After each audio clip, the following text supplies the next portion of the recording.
আমি ওয়াদা করতেছি আমাকে এমডি পজিশনে দেওয়ার এবং ব্যাংক অ্যাকাউন্ট খুলে দেওয়ার 1 মাস পর থেকে আমি টাকা দেওয়া শুরু করব। অবশ্যই তারা টাকা পায় কোম্পানির কাছে এবং কোম্পানির যে পরিচালনা পর্ষদ এখন হাইকোর্টের 173/22 মূলে যে পরিচালনা পর্ষদ দিয়েছে তারা অবশ্যই তাদের টাকা ফেরত দেবে, কারণ আমাকে পরিচালনা পর্ষদ থেকে বাদ দেওয়া হয়েছে। আমাকে যখন সাজা শোনানো হয় আমি তার আগে বলেছি, মাননীয় আদালত আমাকে যেই সাজাই দেন আমাকে পরিচালনা পর্ষদে থাকার ব্যবস্থা করেন, আমাকে হুকুম দিয়ে যান আমি যেন টাকাটা ফেরত দিই। আমাকে হুকুম দেওয়ার জন্য বলছি, আদালত আমাকে হুকুম দেয়নি, কারণ জানে আমাকে হুকুম দিলে আমাকে পরিচালনা পর্ষদে রাখতে হবে। তাই আমাকে কৌশলে পরিচালনা পর্ষদ থেকে সরিয়ে দিয়ে নতুন 17 জন আসছে, সেখানে 4 জন আছে বিগত সরকারের আমলে দেয়া নতুন পরিচালনা পর্ষদ। তারাই যেমন আপনি মনে করেন আজকে যে আমরা রূপপুরের যে চুক্তি করেছি রাশিয়ার সাথে, রূপপুর পারমাণবিক চুল্লির জন্য যে লোন নেওয়া হয়েছে, এই লোন কিন্তু শেখ হাসিনা এখন নাই, এটা বর্তমান সরকারকে দিতে হচ্ছে। আদানি গ্রুপের সাথে বিদ্যুতের বিল বর্তমান সরকারকে দিতে হচ্ছে, কারণ রাষ্ট্রের যে শাসনে থাকে তাকেই দিতে হয়। একইভাবে ডেস্টিনির কাছে যে বিল পাবে, যে টাকা পাবে, বর্তমান ম্যানেজমেন্টকে দিতে হবে। আর রফিকুল আলম যদি ফেরত দিতে হয়, রফিকুল আলমকে সেই আগের বোর্ডে নিয়ে আসতে হবে। আমাদের কাছে কোনোটাই চ্যালেঞ্জ নাই ইনশাল্লাহ। যদি ইচ্ছা থাকে, আমি একটা কথা বলি সবসময়, যদি ইচ্ছা থাকে মানুষ তার নিজেকে পরিবর্তন করতে পারে 1 মিনিটে। আর যত স্বল্প সময়ে রাজনীতি নির্বাচন দেখ না কেন আমরা প্রস্তুত আছি, কিন্তু বিষয় হচ্ছে আমরা অন্যভাবে প্রস্তুত নাই। আমরা চাচ্ছি এই আন্দোলন কেন হয়েছে, জুলাই 24-এর আন্দোলন শুধু একটি নির্বাচনের জন্য হয়নি, পুরা রাষ্ট্রের অবকাঠামো ঘুণে ধরে গেছে। এটাকে ঠিক করতে হবে, এটাকে ঠিক করে নির্বাচন দেখ, আমরা সেই নির্বাচনকে স্বাগত জানাবো।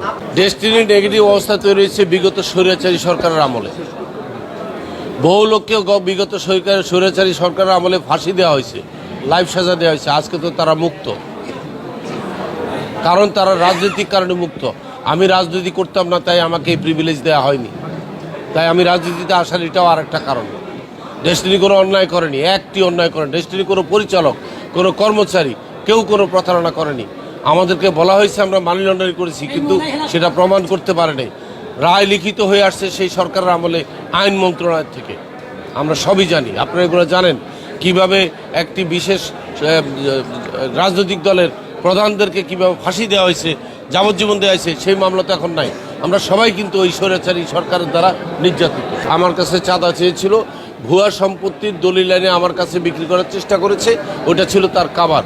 আমি যখন বুঝতে পেরেছি এটা সম্পত্তিটা তাদের নয়, হাতির ঝিলে 80 কাঠা, আমি বলছি এই সম্পত্তি আমি নেব না, কারণ ওইটা দিয়ে আমার কাছে 400 কোটি 500 কোটি টাকা চাওয়া হয়েছে। আমি এটা যখনই প্রতিবাদ করছি, এরপরে আমার বাকি কাজ শুরু হয়ে গেছে। এরপরে দুদককে দিয়ে আমার বিরুদ্ধে মামলা করা হয়েছে। দুদকের যে পরিচালক আমাকে এটা বলছে, তাকেও কিন্তু বরখাস্ত করা হয়েছে।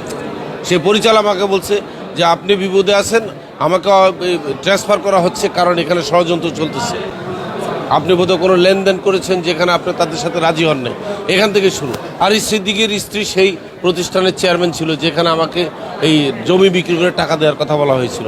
আমজনতা দল রয়েছে আপনি বলছেন, সেটা আমজনতা দল, আমরা আমজনতা পার্টি। আরেকটা কথা বলি আপনাকে, জাসদ নামে অন্তত 2টি দল আপনি জানেন, জাসদ ইনু জাসদ রব। বাংলাদেশ মুসলিম লীগ আর মুসলিম লীগ নামে একটা দল আছে, 2টা দল আছে। জাতীয় পার্টি আছে 3-4টা। তো দেখেন আপনি, আমজনতা দল আর আমাদেরটা হচ্ছে বাংলাদেশ আমজনতা পার্টি। আপনি পার্থক্যটা বুঝতে পারছেন না? আমি বলছি ভিন্ন নামে করা যায়, একই নামে রাজনীতি করা যায়, সেটা এক্সাম্পল দিলাম। আমরা তাদের শত্রু না, আমরা তাদের মিত্র। তারা আমাদের ছোট ভাই, তারা কেউ কেউ আমাদের বড় ভাই আছে সেখানে। আমরা তাদের সাথে সহমত প্রকাশ করছি, তাদের লক্ষ্য উদ্দেশ্যকে, তাদের রাজনৈতিক উদ্দেশ্য আমাদের উদ্দেশ্য এক। যখনই অভিযোগ আসবে আমি অভিযোগের উত্তর দিয়ে দেবো। এরা হচ্ছে বাংলাদেশ থেকে আমাদের কয়েকজন পরিচালক, তাদের সম্পত্তি বিক্রি করে টাকা পয়সা নিয়ে মামলার সময় পালিয়ে গেছে 3টা দেশে। কেউ আছে দুবাই, কেউ আছে টার্কি, কেউ আছে মালয়েশিয়া। এরা সেখান থেকে কিছু লোকের জড়ো করেছে, বেশি না, এদের সংখ্যা 30 থেকে 40 জন। এখন তারা যেটা করেছে, তারা জানে আমি যদি ম্যানেজমেন্টে আসি, টাকা দেওয়া শুরু করি, তাহলে ওদের আর দেশে আসার কোনো সুযোগ থাকবে না, কারণ তারা 2টা অন্যায় করেছে। একটা হচ্ছে তারা যখন মামলা হয় পালিয়ে গেছে, আরেকটা হচ্ছে তারা এখান থেকে যাওয়ার সময় তাদের টাকা পয়সা সম্পত্তি সব নিয়ে চলে গেছে এখান থেকে। তাদের 1 টাকাও ব্যাংকে নেই। আমার কাছে টাকা নিতে পারে নাই, কারণ আমাদের ব্যাংক অ্যাকাউন্ট বন্ধ ছিল। আমার ব্যাংক অ্যাকাউন্ট বন্ধ ছিল, আমার কোনো আয়ের সোর্স ছিল না। আমি জেলে থাকা অবস্থায় আমি কাউকে কোনো টাকা পয়সা দিতে পারি নাই, বরং আমার বিনিয়োগকারীরা আমার মামলার খরচ চালিয়েছে, আমাকে লোন দিয়েছে। আমি তাদের কাছে লোনে এখনও দায়বদ্ধ আছি। আমি তাদের থেকে লোন নিতাম একটা স্লিপে সই করে দিয়ে, জাস্ট একটা টুকরা কাগজ। আমি 1 টাকাও পাইনি ডেস্টিনি থেকে, এবং কোনো সরকারে আমার থেকে জেলে থাকা অবস্থায় চাঁদাবাজি করে নাই।